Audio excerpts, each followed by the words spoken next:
2 days from now, the eyes of the world will be on Trinidad and Tobago to see what level of maturity our politicians will or will not employ to deal with a situation that has no precedent in the Caribbean and perhaps the entire Commonwealth.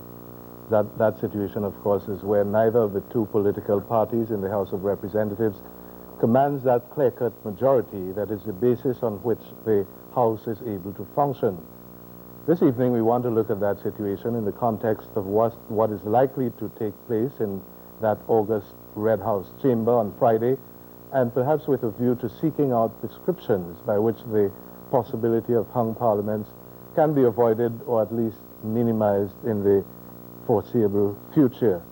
And I have with me once again a very distinguished panel here this evening to discuss that situation.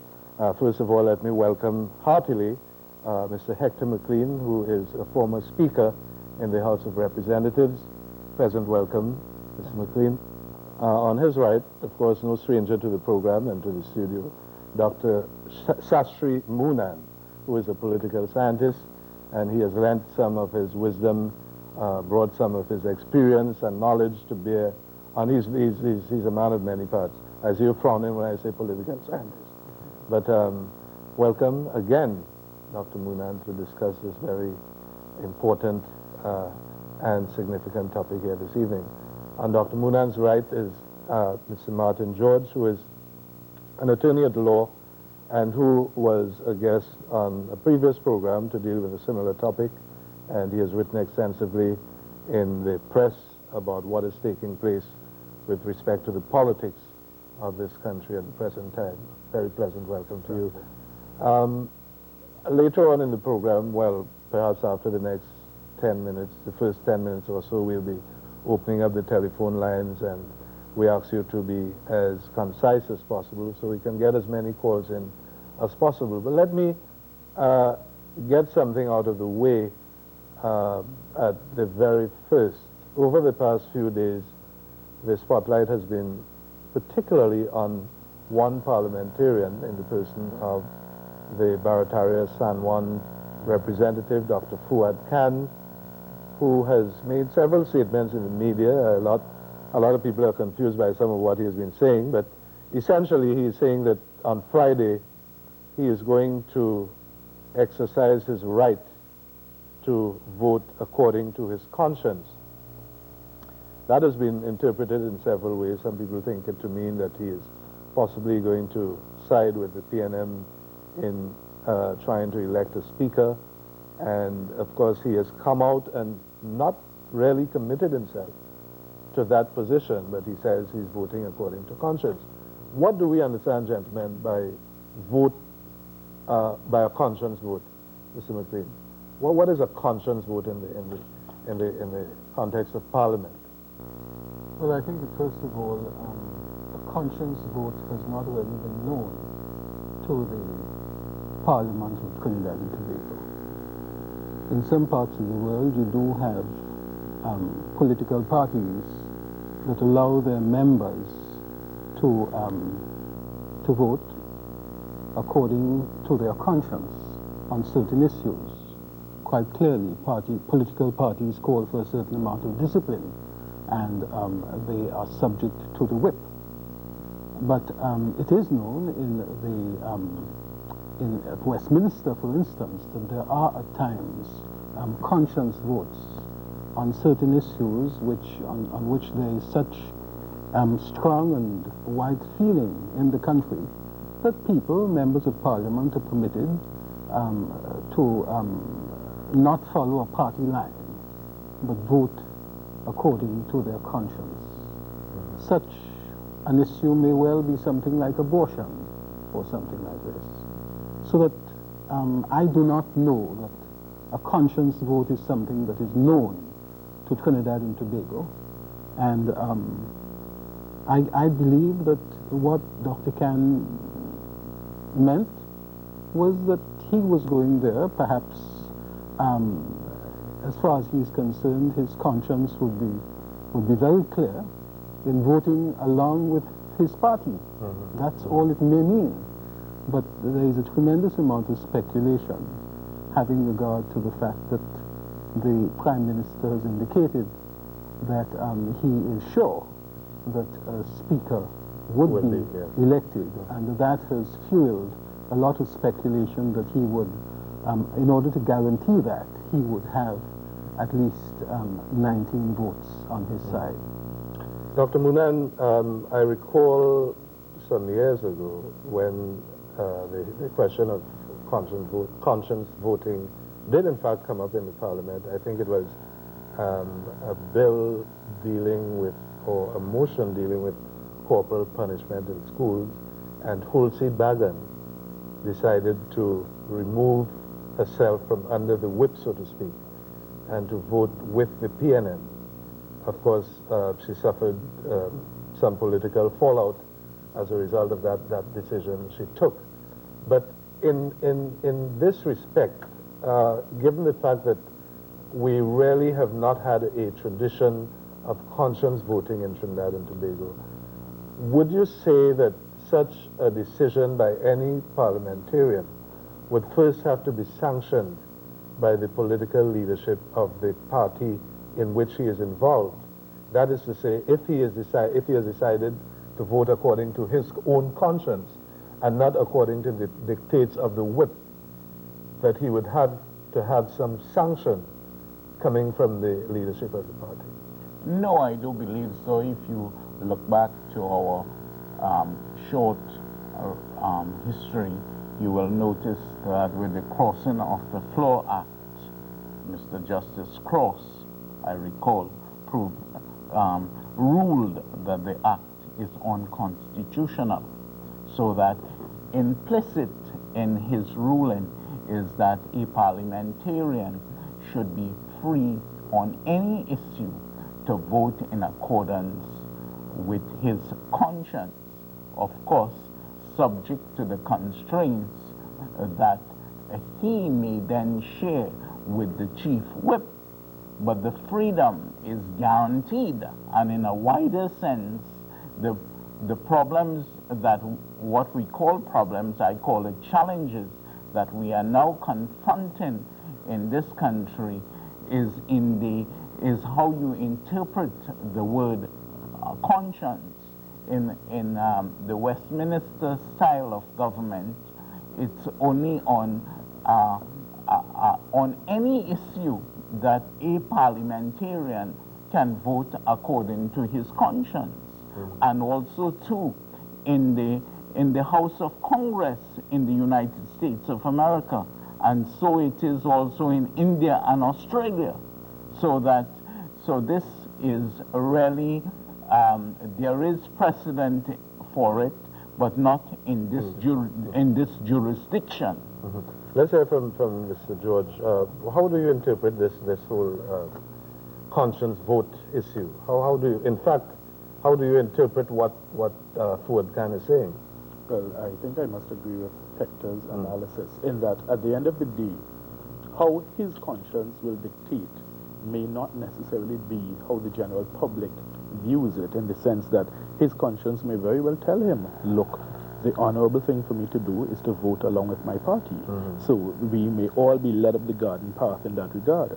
However, if it is that he genuinely intends to practice conscience voting, then I think that's very welcome and very refreshing, and it's something that we've been asking for and we've been suggesting is needed in our current political climate, because the point is we've had situations where people are forced to just toe the party line like minions. You don't have a say, you just vote how the party votes, regardless of how absurd the position that the party is taking. You must toe the line. And if it is that people are recognizing that, look, at the end of the day, I have a responsibility as a man, as a human being, to vote according to my conscience, then I think that is going to redound to the benefit of all of us in Trinidad and Tobago. Dr. Moonan, you wanted to say? Yes, and ipso facto and by logical extension, we are on consensus on this point that is made.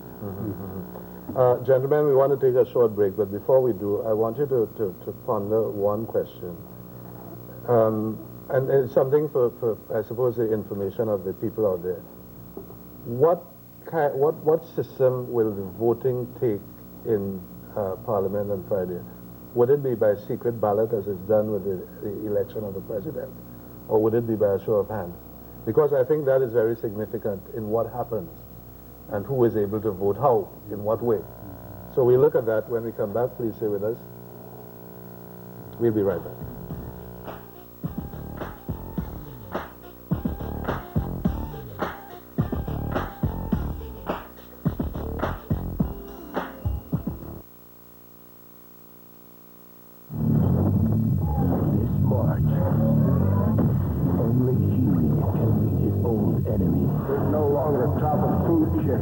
Our forces are ready to fight. You'll be taking orders from me to fight a new breed of terror. Hey, Walker. Wesley Snipes do not know who you are. Let them live! Blade 2. In the 21st century, the vampire Lestat knows no fear. We are the powerful. Except one. Akasha, the mother of all vampires. Join me or die. His pleasure and only one thing. Aaliyah, Stuart Townsend. Destroy. Anne Rice's Queen of the Damned. Fear me. Blade 2, doubled with Queen of the Damned, now in its second pulse-pounding week at the Magnificent Seven, 14 years and over.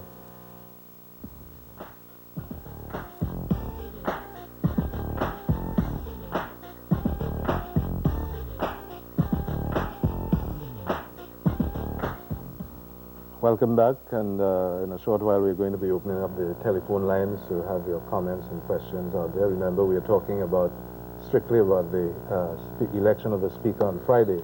And before the break, we were looking at the question of whether the voting to take place on Friday will be by secret ballot or whether it will be by a show of hands. Mr. McLean, how is it really done?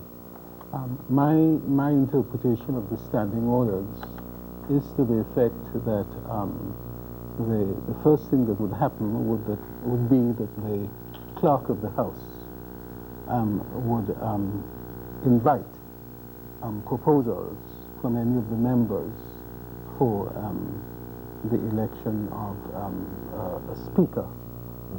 And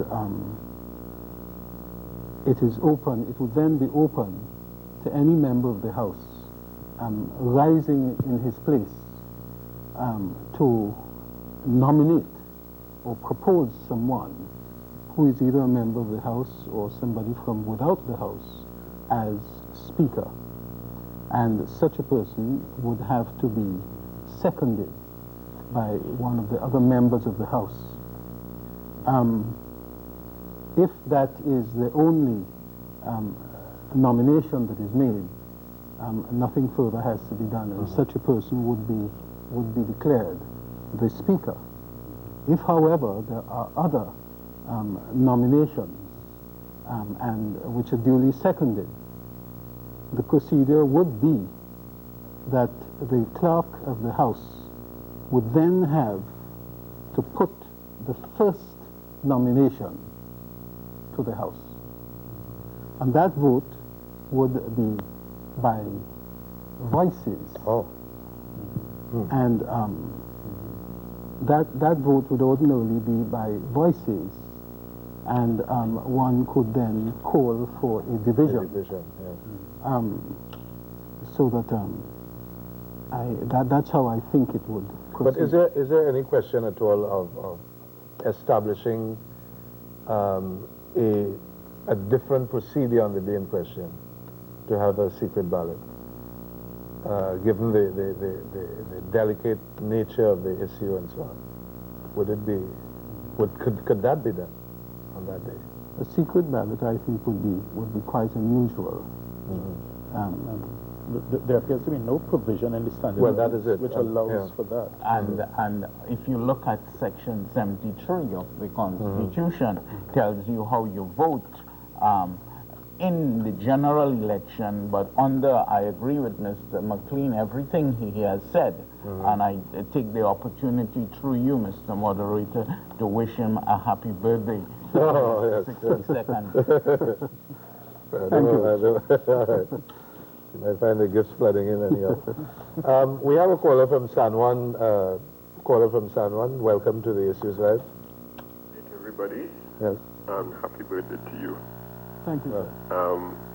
I am a bit confused with if you have no leader of the opposition because he was never sworn in, and you have people who were not sworn in, do they have the right to be in Parliament to vote? I don't know, and I'm asking this. I don't know what's the situation. Well, I think that one just has to look at what existed in 1971. You will remember that in 1971, the PNM won all of the seats in the House, and that did not prevent them from entering Parliament and carrying on the business of Parliament. So that if there is indeed no leader of the opposition, the business of Parliament could still continue. And he spoke about the swearing in of people. The people have been sworn Again, this by is, the president. you've raised, well, I didn't